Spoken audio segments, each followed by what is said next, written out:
I'm supposed to keep everything on schedule this morning, so we'll go ahead and get started. It's my pleasure to introduce Sam Gunningham, who's going to tell us about Q-character sheaves and Springer theory.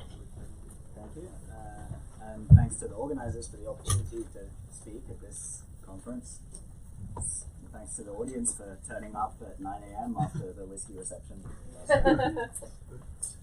So, Q-character sheaves and Springer theory. The main object of interest in my talk is a category which I'm going to just denote dq mod gg in words. This will be strongly equivariant dq modules on a reductive group G. So throughout the talk there'll be fixed G complex reductive algebraic group connected. And of course you can have in mind the usual things like GLN, SLN, or even SL2 to have in mind. And so this will be some category that depends on G. And the kind of theme that I want to build on is a connection between geometric representation theory and the low-dimensional topology, as I believe this is exactly the theme of the conference.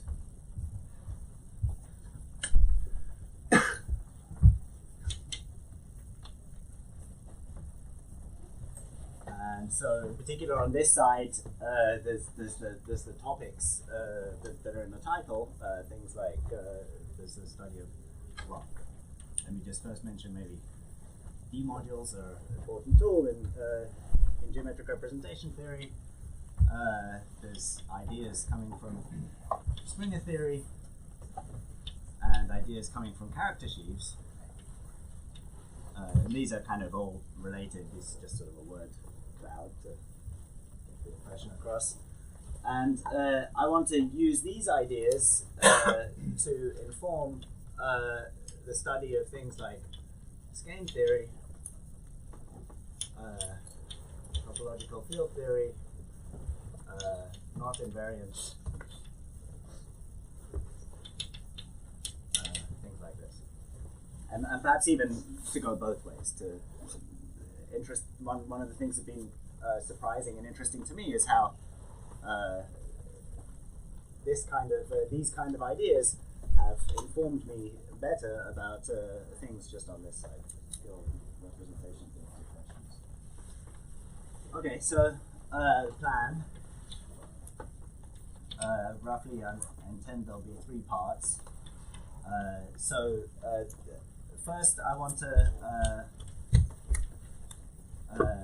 give topology background. So I guess there's people here from both representation theory and topology and all over in between. So I'll give a bit of background on both. And I'll also mention some results of myself and collaborators just in geometric representation theory. And then finally I'll state some results and conjectures about this category DQG mod. This part, well, and many of the other ideas that I'll give in the background is joint work with various collaborators in a few different projects. So David Jordan, Monica Vazirani, Pavel Safronov.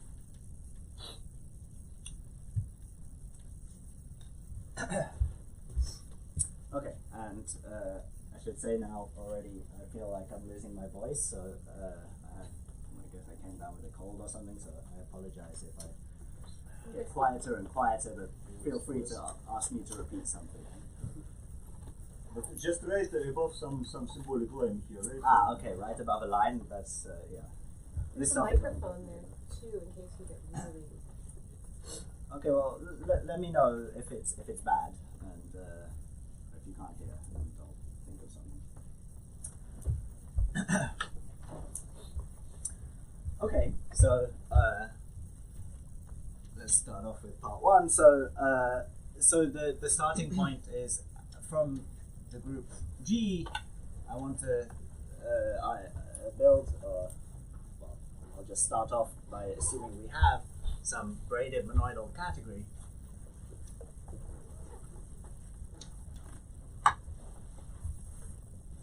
Monoidal median category of let me say integrable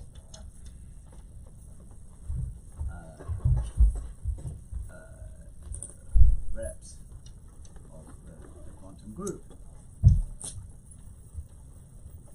So here Q,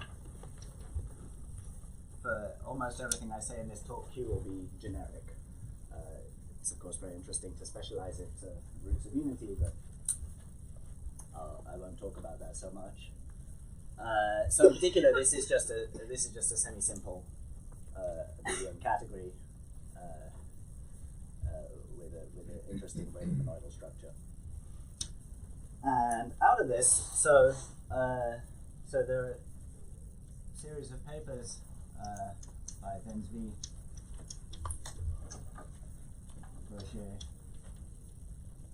and Jordan, in which so they start off with so where is this line that I should not go below? About one more line. About one more line. For a sentence, you can go a little bit lower. Okay. Well, okay. About section 2, between section 2 and 3, I would say. I see. Okay. Yes, in these papers they start off with a surface S, say an oriented surface, topological surface, two-manifold,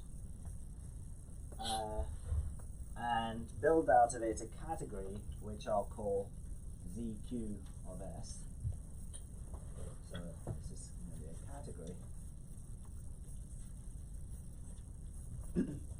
And more so, it comes with an object, canonical object, which I'll call dist, or maybe dist sub S. So there's a category with a particular distinguished object. And so, in particular, we can take the endomorphism algebra of this object in the category. So again, algebra n this S an algebra, and this algebra has some meaning in topology, at least thanks to the work of David's student Juliet Cook. In particular, this algebra here is what you might call the skein algebra, or maybe sort of G skein algebra of S cross I. So I should say at this point I'm not an expert in this stuff. I learned much of this quite recently, so feel free to interrupt if I say something doesn't sound right to you. But let me just be quite vague and say that this algebra is built by considering a vector space. Sam, Yeah. in that case, then can I just remark that the statement that Julia approved was stated in notes of Theo Johnson-Fried. Ah, great. So stated without proof, but Okay, but it's nice to get the credit, but I mean, I think it would Kevin Walker more or less made the same comments. This is exactly what I was why I made that comment. I appreciate I'm giving a vague impression of how I learned this subject in the last few months, rather than accurate historical overview. So can I one up Theo and say that I think Kevin Walker's view on skein theory is what informed a lot of factorization homology in the first place? Great. So yeah, of course, lots of ideas went into this, and this is my short version. Okay, so to make it even more messy, I'll just draw a little picture like this. So this is, roughly speaking, this as a vector space. This is generated by some pictures like this, where you might think that these lines are labeled by representations of G, and maybe you decorate them with some other sort of features to indicate morphisms in the category and things like that. If you are coming from skein theory, then probably a main example to think about is SL2, and then you can think of these lines as all labeled by the standard representation, and the relations that you quotient out by are these Kaufman skein relations. So this forms an algebra because you can sort of stack the surfaces on top of each other and compose skeins, and this is the skein algebra, and it appears as the endomorphism algebra of a certain object in this category. In fact, there's more than that. There's not just this object dist S. So, moreover,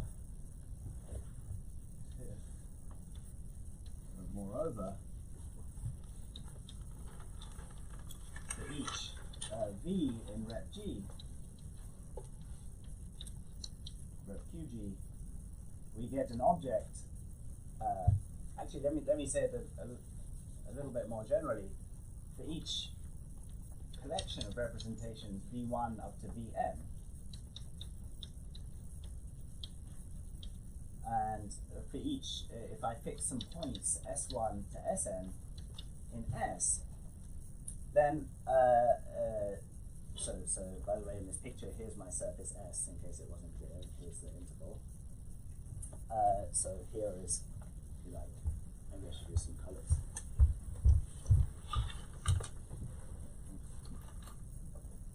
I don't know which colors are best, maybe the green. Anyway, we'll see in a second.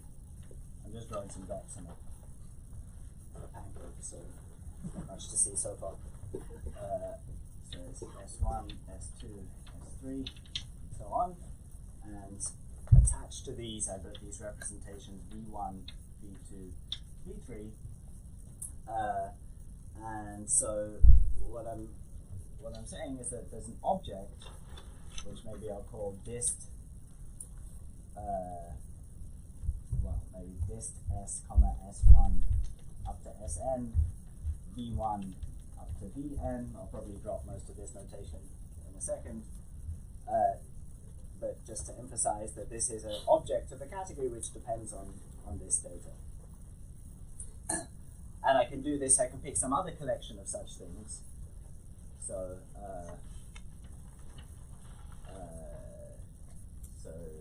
maybe I can even pick some other points here, T1, T2, T3, and some other representations, W1, W2, W3, and then I can look at these two objects in the category and take their homs. So I can look at so hom. So from dist V1 Vn to dist W1, say up to Wn. This is now some vector space. It's a hom in this abelian category, and this vector space also has a description in terms of skein theory. It's I guess would be called the relative skein module of it's generated by things like this together with possibly things like this. Maybe things like this, no particular reason the ends have to be the same on it. Yeah, so okay, if the ends are not the same, then I guess depending on how you formalize this, we should put in little decorations to represent that there should be a morphism in RepQG between the corresponding representations. Perhaps an example to have in mind where things maybe a more familiar one is where this is G is SL2 and all of these are just fixed to be the copies of the standard representation, in which case I don't have to think about such details. The number of top nodes doesn't have to be the same. I think that M is an NM, not N is an END. Sorry. I think you might have heard. Oh, sorry. What did I say? Did I say something? The number of little s's and little t's might be different. The number of little s's and little t's might be different. Yeah, I So think you have to specify them also. So the this picture is looking to show some gaps. Yeah. So for example, they can be things like this. I guess for general G, you probably need trivalent vertices as well. Something. Sorry. You probably need trivalent vertices as well for general G. I don't know. Oh, the little boxes will cut. Right. I see. Yeah. Right. Yeah.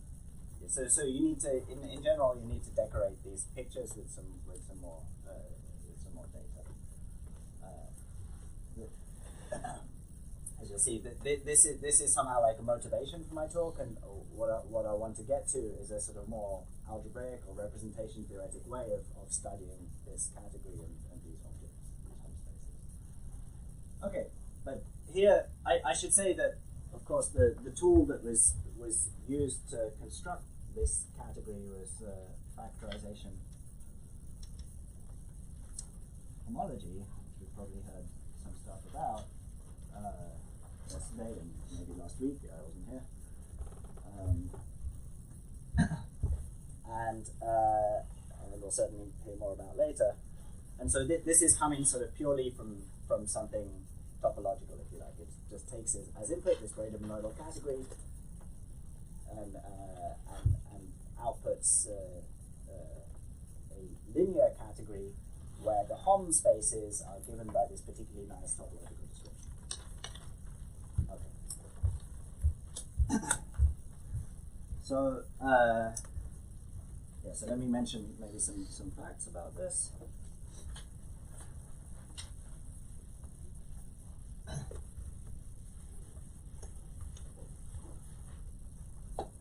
So these objects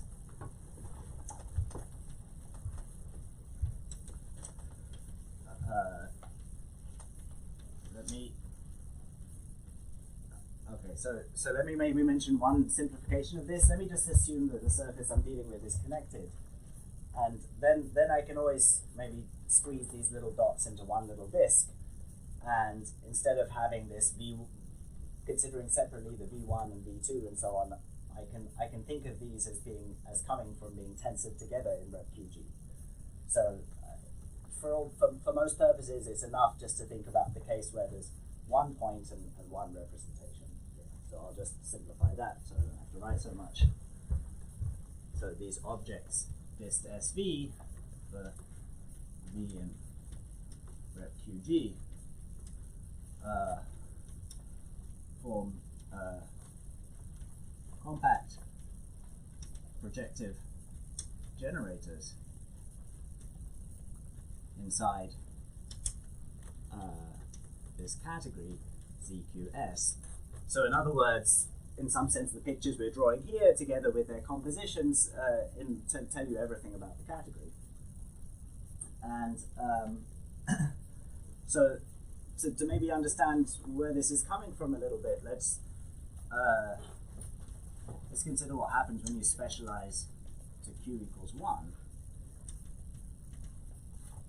So in that case, so that we have this category again.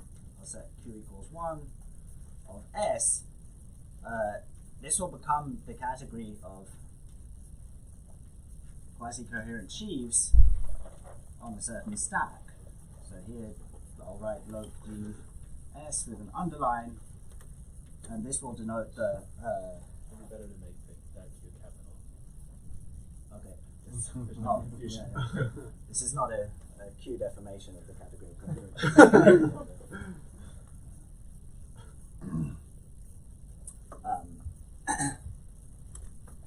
So yeah, log GS is what I would maybe sometimes call the character stack. So you've seen the character variety; it naturally occurs as a quotient of an affine variety by the group G. Here, I just mean I take the stack quotient. So the character stack. In particular, this is the moduli of G local systems on S. As a stack, if you like, as a derived stack, it has a symplectic structure, and this category here is deforming the quasi-coherent sheaves on here. So this here we think of as a category, and moreover the object in here, which I call dist. If you like dist here, you can think of as dist for the trivial representation.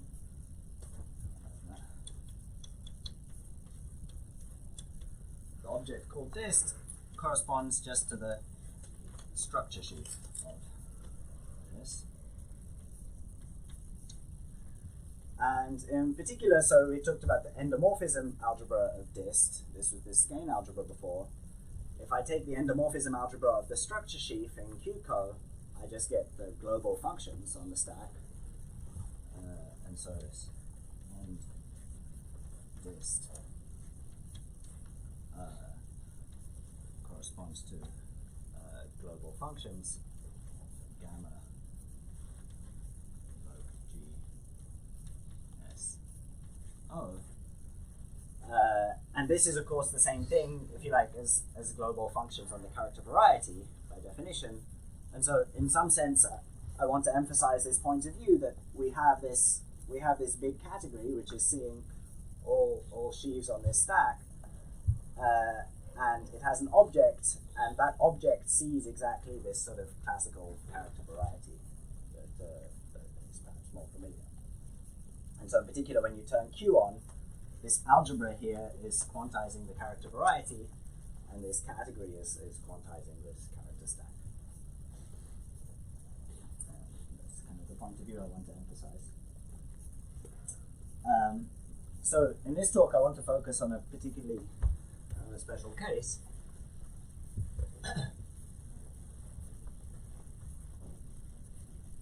Any questions so far? Yes, is Q different from just representation category of the algebra? Or? Yeah. So when I say another way of saying this is I have, first of all, I have the affine variety given by just representations of pi1 of S into G, and I look at modules for the ring of functions on that, which are G equivariant. That's what this means. Yeah. Any other questions? What's dist of C? Yeah. So I had this general notation dist of V. Okay. I introduced an object called dist, and I'm just remarking that dist is the same thing as dist applied to the trivial representation.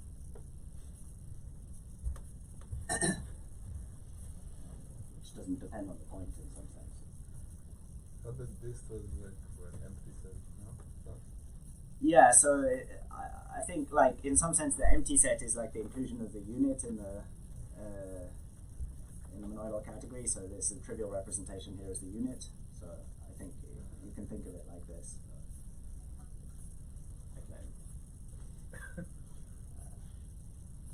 Okay. So, case of interest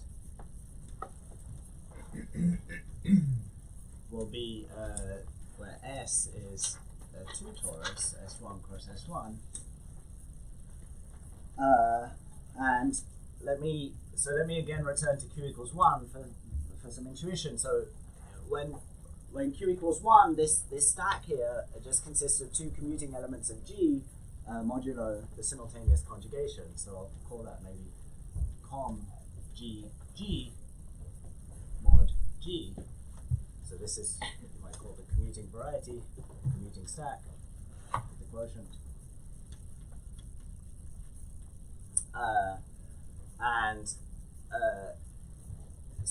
So this is, of course, by definition, a quotient of just this variety com GG, which sits inside two copies of G. And when you turn on Q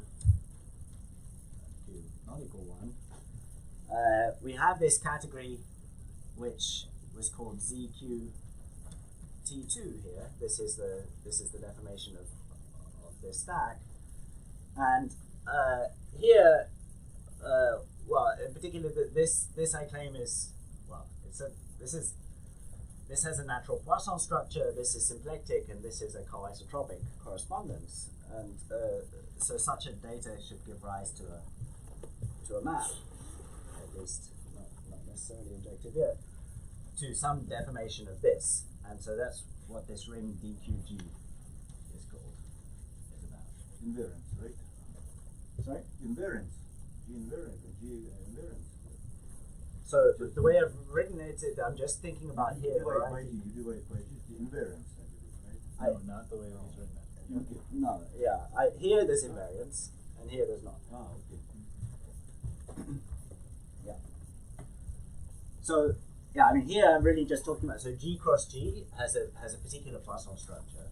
I guess sometimes called STS or double, what's it called, Heisenberg double STS or something like this. STS for Semenov-Tianshansky Poisson structure.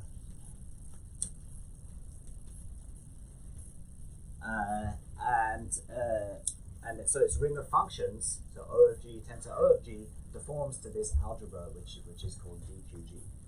So as a vector space,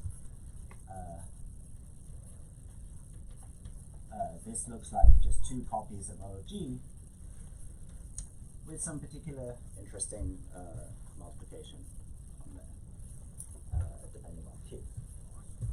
So this is this category DQG, and the interesting fact is that But this is skein, right? Literally, the definition is based on skein, right? What is ZQT squared? so the definition of this algebra. ZQT, first ZQT squared. Skein. Yeah. Skein, Well, skein. yeah. So the definition that came from David and Adrian's paper is that is in terms of factorization homology, and of Juliet's work and Theo's and Kevin's that you can express the Hom spaces in this category in terms of skein theory.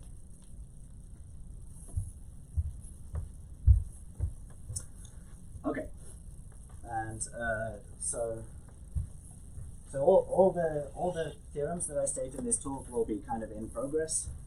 So I'll just state that as a caveat from the beginning. You might be a little close to the bottom there, Yeah, maybe depending on how move big to the the next theorem is. Okay.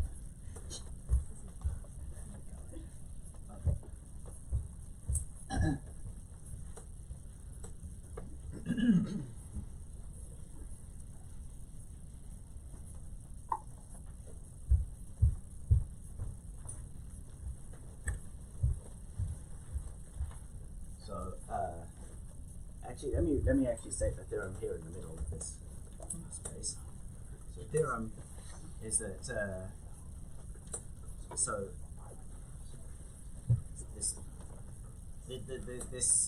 this is stuff I've been talking about with David and with Pavel. Is that this functor here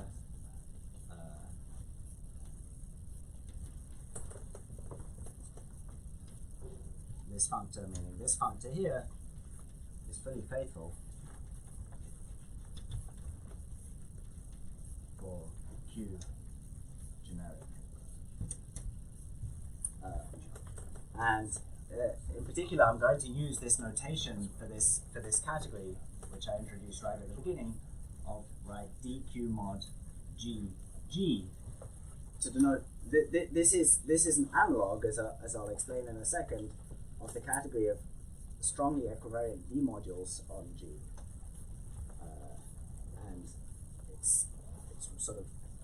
well-known fact that when you look at equivariant D modules for a connected group, then this sits pretty faithfully inside just plane.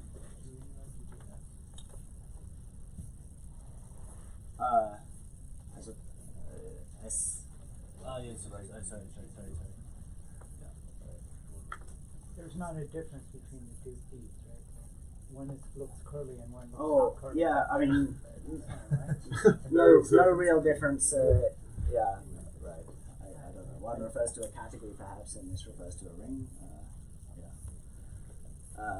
Okay, great. So now I want to kind of shift gears a little bit and start talking about some ideas from representation theory, where it turns out that there are close analogs of this category that we know a lot about, and that I've spent much of my career studying. So this will be rep theory.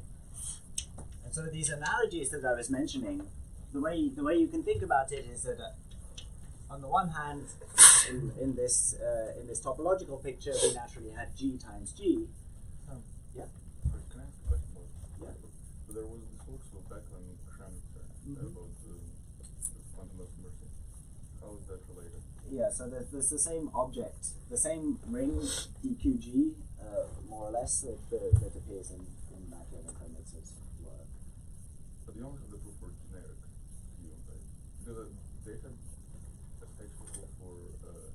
This is a very different sort of result than the results that appear in Machiavelli and Chromitz. They're considering quite a different Sure, but I mean, what? circumstance. I don't think anything of this nature is even mentioned.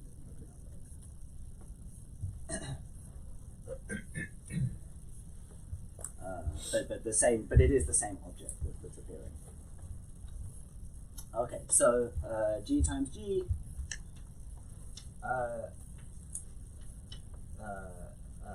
We can think of it.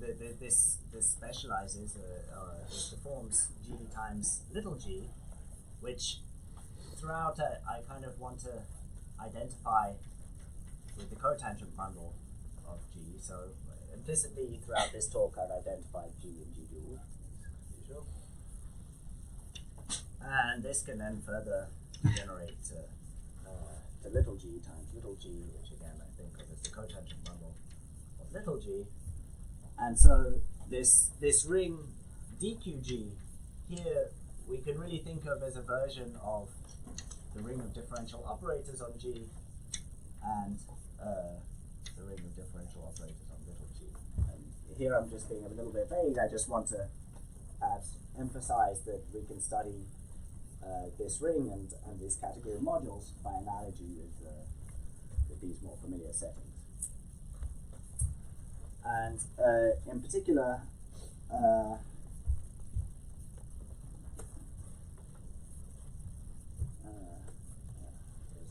stuff. So in particular, I want to give two ways to study the category of, I'll use the same kind of notation, D mod G G. So this here now means the category of strongly G equivariant D of G modules. So this is something perhaps a little bit more familiar. D of G is just a Bial algebra. It's just differential operators on this vector space. It carries an action of G, and we have this notion of what it means to be a G equivariant. So this is an analog of the topological category that we're interested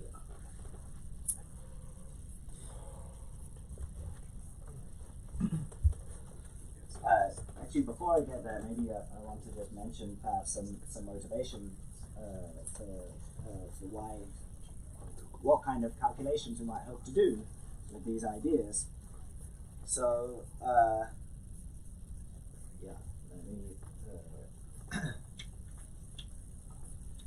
let me go back to this category DQ mod G. So this is supposed to be the category assigned to a 2 torus by this topological field theory. So in particular, we can take its Hochschild homology, its 0 Hochschild homology, and we get a vector space out, and that vector space by these kind of by these skein theoretic ideas should be the skein module of the 3 torus. Taking Hochschild homology means that we cross with an extra S1. So in particular, if we understand this category well enough, it should tell us this answer here, and I'll come back to that in a second and motivate.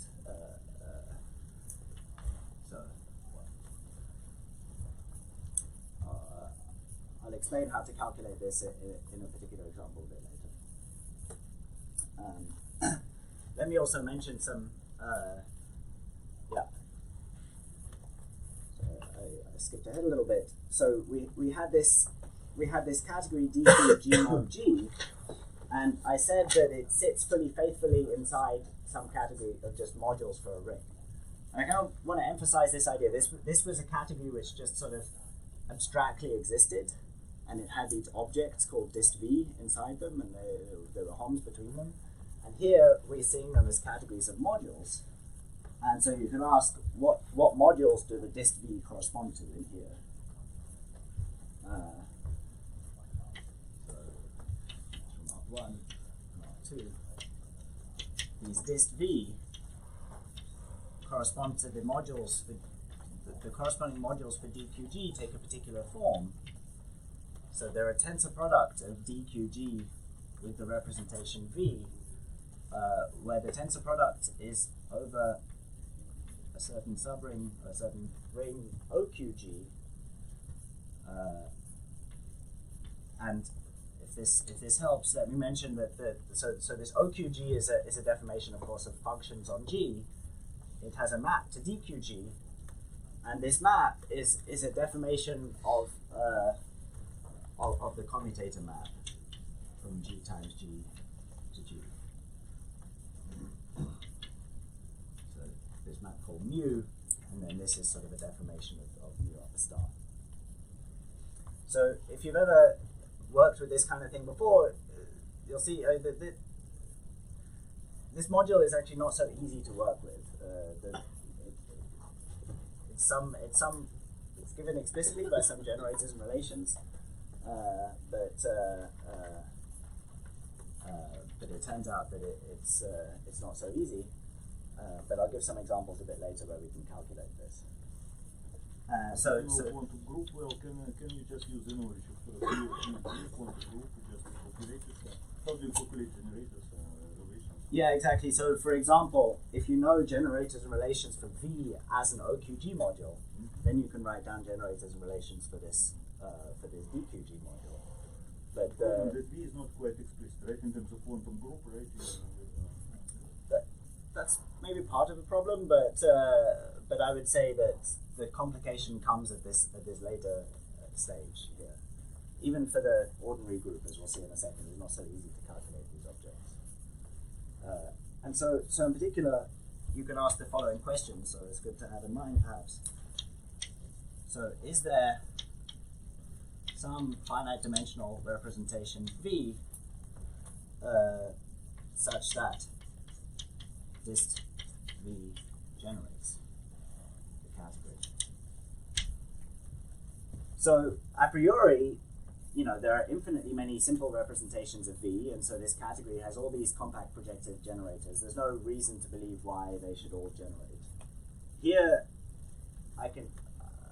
I'm posing the question suggestively that is it the case that finitely many of those compact projective generators suffice, if you like? One way of saying it. What about GLN? Do you have the answer? Yes, we have the answer for GLN. I'll state it as and the answer is yes, and that'll be one of the theorems. And I conjecture that this is true in general. I'll write that down in a second. Not for every surface, but at least for the 2 torus. So this is definitely false, for example. Well, it's false, for example, when the surface is a disk. So just to get a sense of how this theorem is working on RepQG itself, of course, is not generated by, you can't just pick some finite dimensional representation and that's enough. So it's definitely false for when the surface is a disk. But I claim that it could still be true for a closed surface like a two-torus. Okay. And then you could, of course, if this is true, you could ask which V suffice. This is a question I'm very interested in. And I don't have such a good answer for this in general. But for GLN and SLM, I'll make some statements.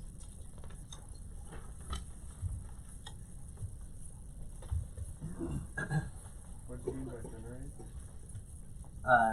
I mean, for every object in this category, there should be a HOM from a non-zero HOM from this object disk V. And in this sort of context, it's equivalent to asking that every object will be built as a co-kernel of some map between direct sums of these. Okay.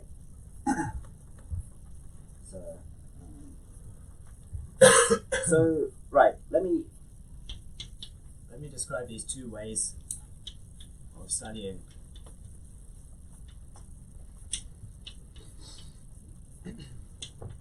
this more classical situation. D mod GG, so here without the Q.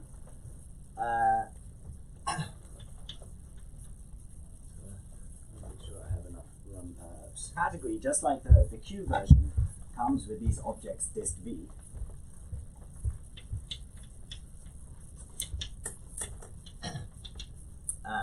So again, in this setting, these will just look like this, and in particular we have the object dist, which is dg tensor over ugc, which another way of writing that is dg, it's a quotient of d by the left ideal given by the adjoint action. And so you can see from these descriptions, if you're familiar with this stuff, that these objects represent the functor of first taking global sections of the D module, and then taking the multiplicity space of V inside the global sections.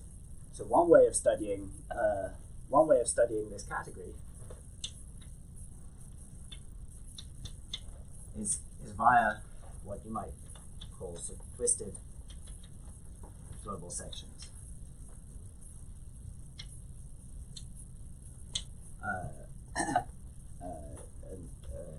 What I mean by that more precisely is just HOM with these distinguished objects.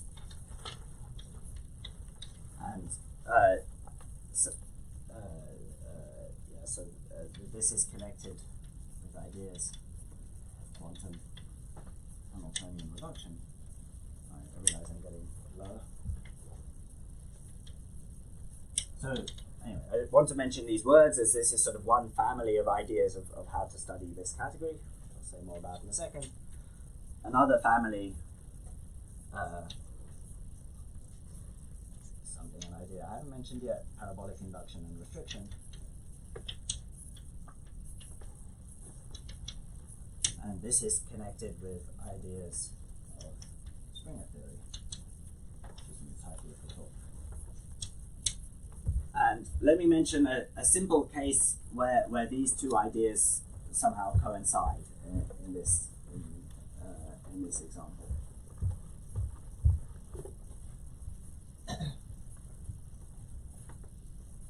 So explicitly, this category consists of certain modules for the bialgebra, which also carry actions in G. And all I really know about it to begin with is that it's generated by these objects here. I could ask the same questions as here, for example, and these questions do not have obvious answers. So let me now draw a diagram. So one in particular, instead of just taking HOM with dist V, I can take HOM with dist itself. So this functor is just another way of taking the invariance of the corresponding module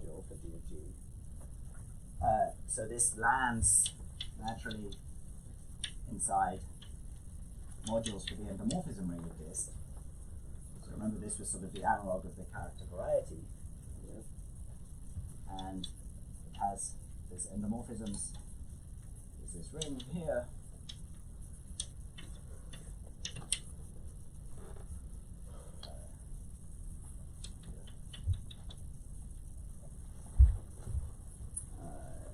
And this is what's called the quantum Hamiltonian reduction. And then there's a theorem of Levasseur and Stafford, which identifies this ring with something that looks quite a bit easier. I just take differential operators on the Cartan H, which are violin invariant. It's a subject, right? Sometimes called a subject here, right? Is this called Satake? Okay. I'm not sure. I haven't heard it referred to as that. Yeah, I would call this a Harish-Chandra homomorphism. Yes, yes.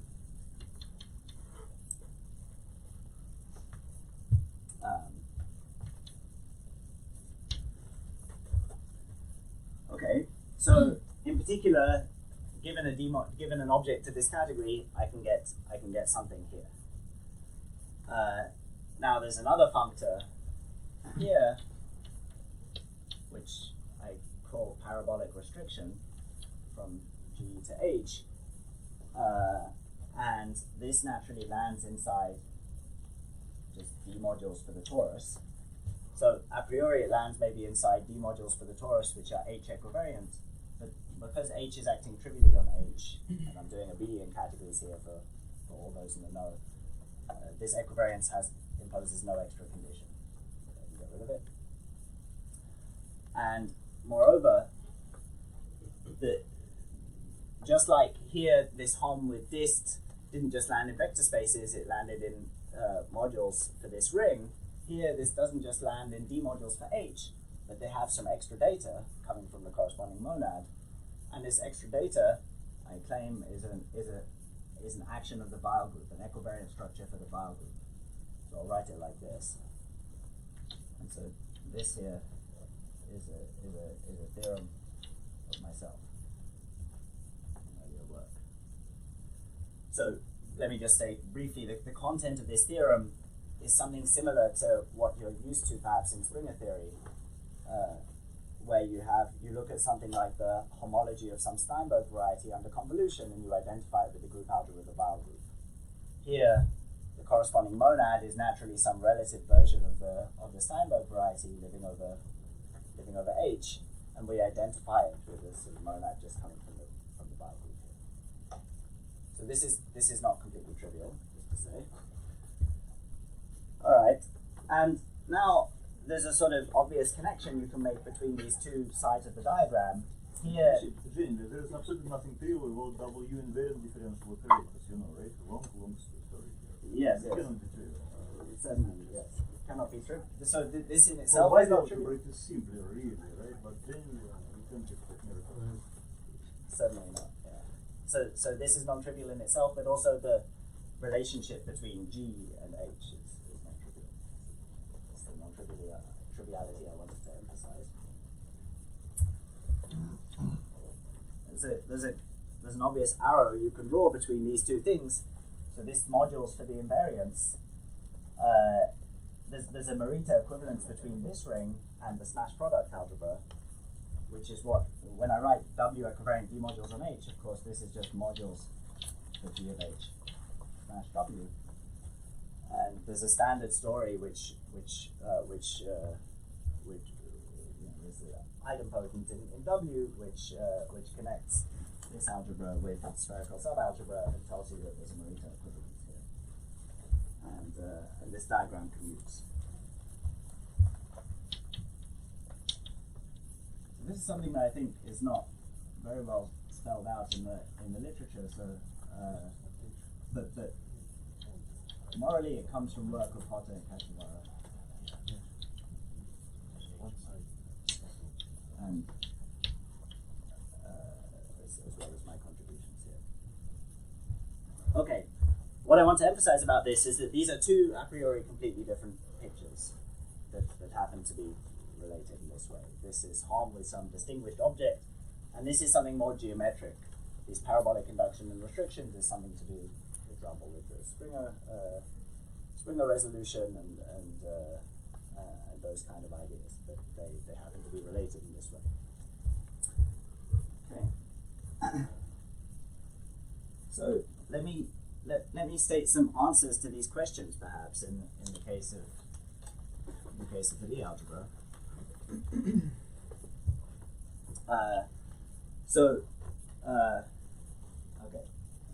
Maybe do an example. G, in case G equals GLM, it turns out that dist is a generator. Dist, remember that by dist I just mean dist of the trivial representation. In other words, in the case of GLM, this is actually an equivalence. And so the category of D modules like this is just equivalent to this one here. i.e. D mod GLN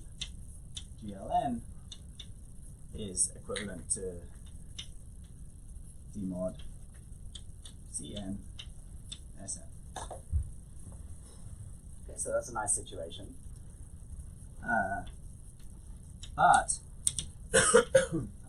this fails in almost every other case. Beyond torus, right? Beyond the two-dimensional torus. In what sense? No GLM. You mean yeah, sorry. only So for GLM, right? for almost every other G. So for torus, you already explained practically everything. Torus, right? there's nothing going on for torus, but for almost, yeah, that's why I wrote almost. For, let's say for simple groups of every other type. In fact, for every, yeah. Okay.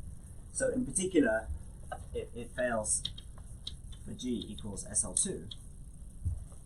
And let me just briefly explain what goes on there. I'm running kind of low on time.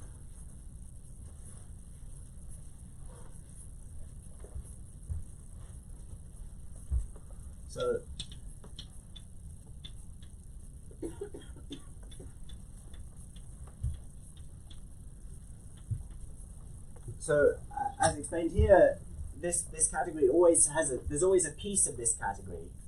So here these things come with fully faithful left adjoints here, so you can see these pieces sitting back inside this category. There's always pieces of this category which look like this. And the question is this everything?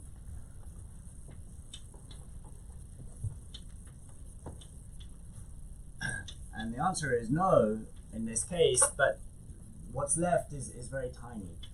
So in fact, it's just a copy of a one-dimensional vect, and there's sort of no, it splits as a direct summand. There's no homs between these two things. And this is sometimes called the cuspidal block. And this is called Springer block. And this is sort of part of a long and intricate and very interesting story that unfortunately I don't have time to go into so much. But let me just say in words, in general, we'll get a similar picture. For every other group, there'll be a block decomposition like this, and all the blocks take this sort of form. So they look like some finite group acting on a torus. Just to clarify, when you write these formulas, these are also your Yes.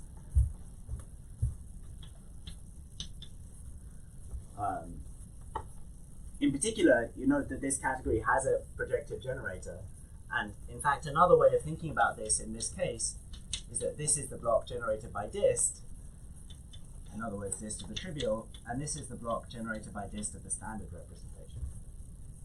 In particular, dist of the standard representation is just a simple object of this category. There's no self-extensions or anything like that. Sort of a bizarre situation. This is also somewhat misleading for the general case. So you mean with Q? There's Q? So at this point in the talk, I'm talking without Qs. These are just statements about the ordinary category of D modules.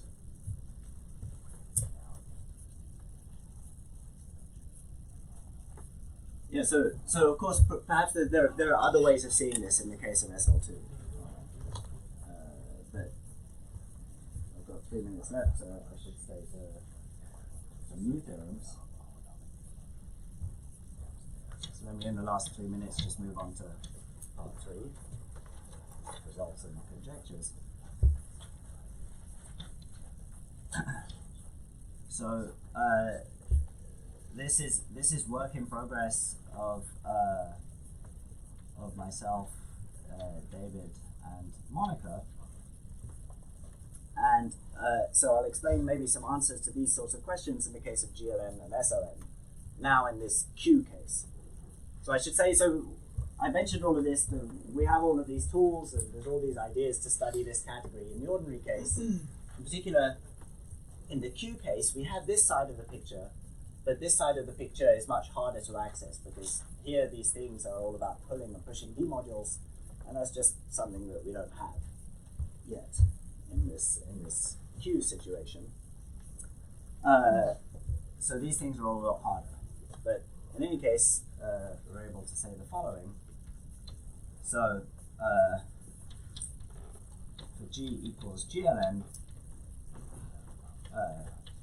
dq mod G, let me say it like this again. So for G equals GLN, dq mod G is equivalent to dq mod. So the group is D star to the n, and then this should be equivariant to the bar group Sn. So I didn't really explain much about what dq mod G was. But in the case of the torus, it's easy to understand. These are just Q difference operators, or what's sometimes called the Q-vile algebra. Pairs of elements which satisfy this Q commutation relation. And so, well, this is a complicated ring, of course, in other ways, but it's certainly a lot easier than this. So that's one thing that's nice. In particular, I'm claiming that this is generated by just this, just like in the usual case. So this fails in more generally. So let me just state what's happening for SL2, and I'll state it in a higher piece of the board.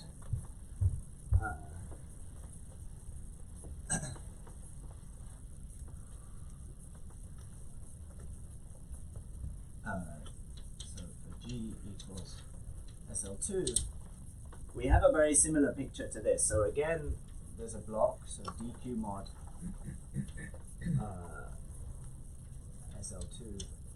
SL2, there's a block which looks like dq mod C star S2. It's just the bar group equivariant things on the torus. And then again, there's a cuspidal part, but instead of there just being one simple cuspidal object, there's going to be 4 of them. We saw in Sergei's talk yesterday the 4 corners of the pillowcase, so this is the same 4. Are you sure that are the same for? It's the same. These are the 2 torsion points on the This Hume equation is connected with them. There are consequences. Hume equation must appear here somehow, right? No, I'm sorry, I don't know, but perhaps I'm not sure. 4 means A, B, C, D. 4 matrices, the product is 1, etc., etc. Here, you mean this or something? 4 means the 2 torsion points on S1 cross S1 as a group. Yeah, this is different actually. From Sergei's talk. Ah, sorry, yeah. Well, he had the 4 pillowcase. points of elliptic. No, it is the same. It is the same. Please continue. Okay. So just to get to some kind of punchline at the end, let me just mention that this gives an answer to a question posed earlier. So a corollary, if we take the Hochschild homology of this dq mod SL2, so a priori this was the Hochschild homology of a category. If you like, here I'm expressing it just as modules for an explicit ring, and it's easy to compute what this is. We get a contribution of 4, and here I claim if you go through the calculation, we get a contribution of 5. And this 5 is again in some sense a 4 plus 1, where that 4 is the same 4 from before. This is a 5 plus 4 equals 9. And this agrees, becomes a skein of this of 3 torus, right? yeah, so this is of course the skein, SL2 skein This is 9, right? of the 3 torus, and this is the same 9. And this was recently in this in work of Carrega, not joint work, and Gilmer, where they computed this 9 and using skein theoretic ideas.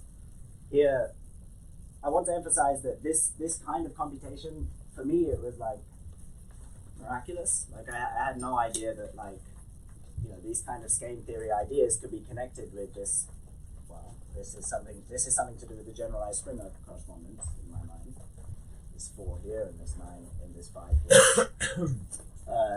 But I think that this is kind of just the start of the story. And more generally, once you understand this category, whether or not you can do things, you should say there are other objects in here, for example, coming from 3 manifolds with boundary, and you can start pairing them in this category and get vector spaces associated to 3 manifolds. So these will be skein modules of 3 manifolds.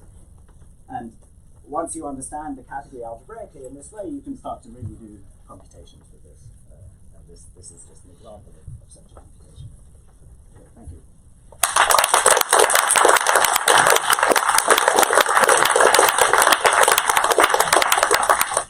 Any further questions or comments? So you said something like this finite generation property somehow already failed for the disk, but of course for the disk it's generated a tensor category, or maybe better as a module category of itself, right? Right. So maybe they say that for surfaces with boundary, you want some generation as a module rather than just as a category. Well, I think, yeah, that's a good point. I expect that's probably true, but I mean, that feels close to the statement that it already is just generated by the disk V's already. Like, those are just coming from inserting disks. So this I don't know how to phrase this in a nicer way, but this is definitely like a much stronger condition. By the way, I mentioned this distinction between the character variety and the character stack. You can think of this in some sense that once you turn on Q, the character stack becomes like an affine variety in the GLN case. Like, as in the disk just generates this, and the quasi-characters are just modules for the disk. But it's somehow integrate, like in the SL2 case, this is not quite the way it works. Other questions? So in this D mod G invariance, like you were homing against this, and I can understand this is a module for home disk this. But can you elaborate more on this other arrow? So you're doing restriction and induction, Yeah. and somehow the wild group appeared. Yeah, that's a great question. I didn't really say anything about this. I should say I mentioned this because I plan to talk about more work in progress with Pavel Safronov as well, where we're thinking about constructing analogs of such functors in the Q case. But roughly speaking, you should have in mind that so this functor is some quantization of a certain correspondence, and that correspondence relates, say, the commuting stack of G and the commuting stack of H, and in the middle you have the commuting stack of the Borel, if you like. It's one way of thinking about it. So some kind of Springer type situation, and these functors deform pulling and pushing along those correspondences. And of course the Weil group, in a kind of crude way, the Weil group appears as, say, like, G mod B at a point set level. So it's clear in some sense why the size of this monad in some sense is the Weil group, and then in some sense the heart of Springer theory is the expression that this monad, which is somehow coming from something geometric or topological, some homology of this Steinberg variety, is sort of non-trivially isomorphic to the group algebra of Weil group. mean, the spring direction is not trivial, right? Sorry? You mentioned spring direction is not trivial at all, right? No, no. It is called homological effect, not just directional, right? This is what you're saying. Exactly, yeah. So this var group is not somehow geometric. It's Okay. homological. So on the usual classical sheaves on G, would G have convolution? Yeah. Yes, that's. I only didn't mention it through lack of time, but you can sort of fix one of the circles in this two torus, and you can sort of consider pairs of pants on that circle crossed with the other circle, and you get the monoidal structure on these categories. Here I did the Lie algebra version, but there's a similar monoidal. Well, this also has a monoidal structure, which is additive convolution. That's kind of boring. If I put G, big G here, then I have multiplicative convolution. That's very interesting. That's also something I'm very interested in, and yeah, I'm happy to talk more about it. Can you identify it with the saturation on D mod HW?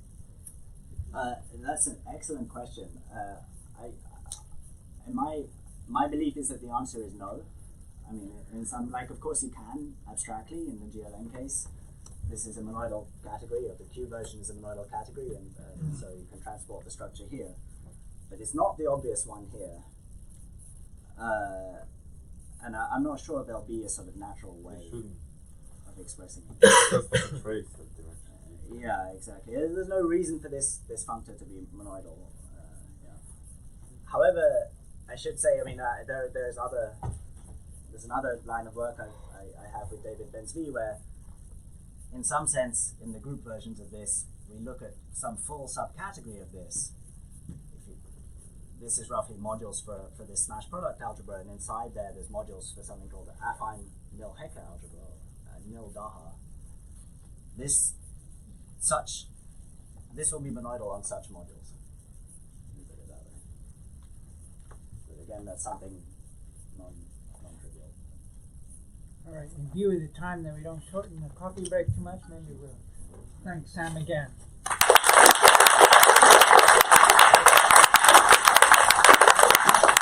And we'll come back at 10:30.